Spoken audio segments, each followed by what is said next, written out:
We often talk about principles and dynamics. And quite often in conversation with other coaches, when I start to talk about principles, they go, yeah, we have them.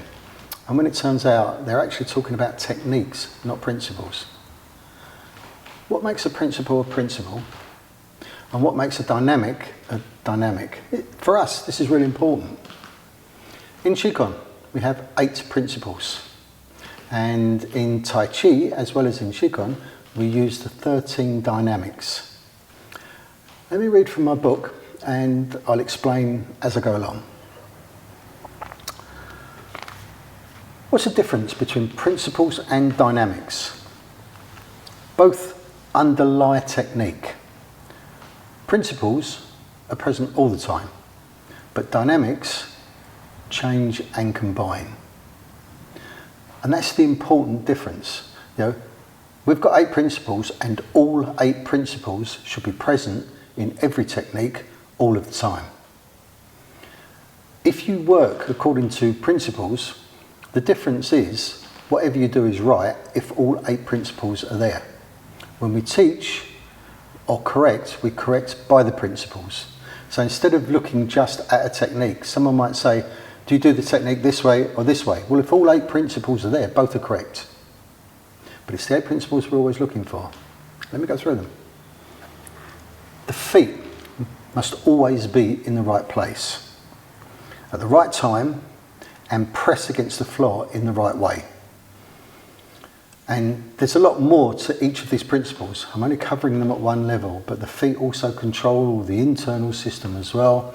For the pumps for Qi, they give direction, they give mobility, they give angle, they give distance. So that's why feet is number 1 in our list. The first thing to look at when you're training or when you're correcting someone. If you don't correct the feet, but you correct something in the upper body, but the feet are still wrong, the whole body line is always going to be wrong. The body must always be aligned, posture. And the mind always alert, focused, sensitive, and intense. So structure, postural structure in everything that you do is really important. So the alignment of the arms to the body, the positioning of the shoulders, the waist, the hips, the knees, the ankles, and so on, must all be connected and have that basic, solid, connected structure. The mind, the qualities of the mind are obviously awareness, but awareness still depends on structure. It still depends on posture and breathing. That brings more air into the lungs, more oxygen into the blood, more oxygen into the brain. That makes the mind more aware. When the mind is aware, it needs to be focused. So we have to do exercises to be able to focus the mind. It must be sensitive so that you can feel your body from the inside and know where everything is all of the time. And when you touch somebody else, be able to sense them in the same way. Intensity is the guardian of all those. If you're in any kind of fight or combat or stressful situation, intensity is the thing that will be able to hold your mind there. Breathing must always be deep and natural. The internal line must always be connected. So it still comes back to feet and posture to get that connection. The spine and core are always being manipulated. This is the basic source of all of your internal power. The feet control the core controls the spine gives out and emits power that will come out through arms, hands and upper body. And the ideas of wedging and spiralling always in place. Wedging is to be able to control that point, that line in the centre. You also control the distance, it's your reach out and touch space, and as opposed to a fence which is defensive, a wedge is aggressive, is offensive. So a wedge can pass through arms and legs to be able to do a strike. The principles are what make a technique work. Combined, they give immense power. Break one and the others fold. So that which makes you strong can make the other person weak. What you have to work to keep and maintain in yourself, break any one in the opponent and all of the others will fold. They give the strategy to win or lose. Whilst keeping these in place, there are strategies that you can use, and these will come and go. And dynamically, they're what will change the game.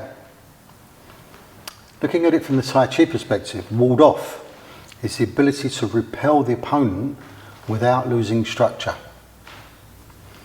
People often talk about you should lean. What they don't understand when they look at leaning is that to lean is to come out of the feet. So if you reach out too far, then you've come out of your structure, you've come out of your feet. If you collapse too far inwards, you lose that structure. So walled off is to be able to hold and maintain that structure, and anybody that touches you in any direction will bounce off of you. Roll back is to lead the opponent into nothingness, to be able to stick, blend, follow, redirect, and the opponent won't even feel your touch. Bearing in mind, often when they're fighting, they're in gross mind, yours is sensitive, so it's skin touch only. If they can feel your bones, or if you can feel their bones, you're losing it. Press is to smother and repel and not allowing the opponent to attack. So press, often when somebody's already either moving backwards, you follow and stick and you don't allow their move. It's a kind of smothering technique, but it's also a form of being able to take energy into your spine from the opponent and be able to send that same energy back into the opponent as well. Push is to uproot, bouncing the opponent out of their feet. So either just as they're getting into their feet or just starting to come out of their feet. Push is often described as like a great wave where you bounce them or push them slightly down into their feet and out when they least expect it. Quite often when you look at Tai Chi masters pushing someone and the person flies away, that's the technique that they're using. Bump is to hit and uproot by bumping with the entire body mass. Often it's called shoulder strike, but it doesn't have to be with the shoulder. As long as you bump or hit them with your entire body mass, often with a touch of Fa Jing, it's a great strategy. Strike, often called elbow. Strike is to hit with body parts like fist and elbow, supported by the body mass. Pluck. Pluck is to sort of, just like plucking a feather out of a chicken or an apple off of a tree. It's to be able to give someone that little pull or that little shake, and it breaks the structure and pulls them out of their feet. Split. Split is to take the opponent in two opposite circles. So you might take the arm in one circle and the head in another one, or the arm in one or the body in another, and so on. But it's to split the opponent's energy into two different circles. These can be combined with standing firm to repel, or stepping in to attack, or stepping back to absorb, or to the side to evade or deflect. So the art of stepping forwards, backwards, to left, to the right, or staying in the same spot.